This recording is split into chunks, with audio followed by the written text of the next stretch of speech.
আসি পরে খবরে। আজ রাহুল গান্ধীর বাসভবনে ইন্ডিয়া ব্লকের নৈশভোজ বৈঠক। বিহার ভোটের আগে রাহুল গান্ধীকে সামনে রেখে বিরোধী ঐক্যের ছবি তুলে ধরার কৌশল কংগ্রেসের। বৈঠকে যোগ দেওয়ার কথা রয়েছে অভিষেক বন্দ্যোপাধ্যায়েরও। আমাদের সঙ্গে এই মুহূর্তে নয়াদিল্লি থেকে আমাদের প্রতিনিধি জ্যোতির্ময় রয়েছেন, বিস্তারিত জানাবেন এই বিষয়ে। জ্যোতির্ময়, দেখো, এই নৈশভোজ বৈঠকের আগে এই মুহূর্তে যেটা সব থেকে বড় খবর তা হচ্ছে দুপুর 1:30টায় একটি সাংবাদিক বৈঠক করতে চলেছেন রাহুল গান্ধী।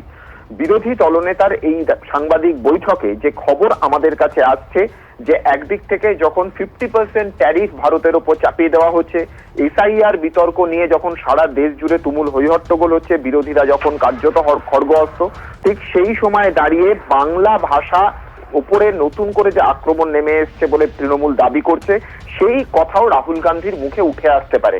অর্থাৎ আগামী দিনে রাজ্য রাজনীতিতে যদি রাহুল গান্ধী এই বার্তা দেন, তাহলে কংগ্রেস এবং তৃণমূলের সম্পর্কের সমীকরণে যে গুরুত্বপূর্ণ পরিবর্তন আসতে পারে সে কথা বলাই বাহুল্য। এর পাশাপাশি যেটা গুরুত্বপূর্ণ বিষয়, বিহার ভোটের আগে অবশ্যই একটি ঐক্যের চালচিত্র আজকের এই বৈঠকে ফুটে উঠবে। তৃণমূল কংগ্রেস এতদিন পর্যন্ত তারা কংগ্রেসের সঙ্গে দূরত্ব বজায় রাখছিল, কিন্তু রাহুল গান্ধীর বাড়িতে ডাকা এই নৈশভোজের বৈঠকে আজ অভিষেক বন্দ্যোপাধ্যায় তিনি যোগ দেবেন। তিনি এর আগের যে বৈঠকটি অর্থাৎ অধিবেশন শুরুর আগে যে অল পার্টি মিটিং, সেখানেও তিনি যোগ দিয়েছিলেন। ধন্যবাদ।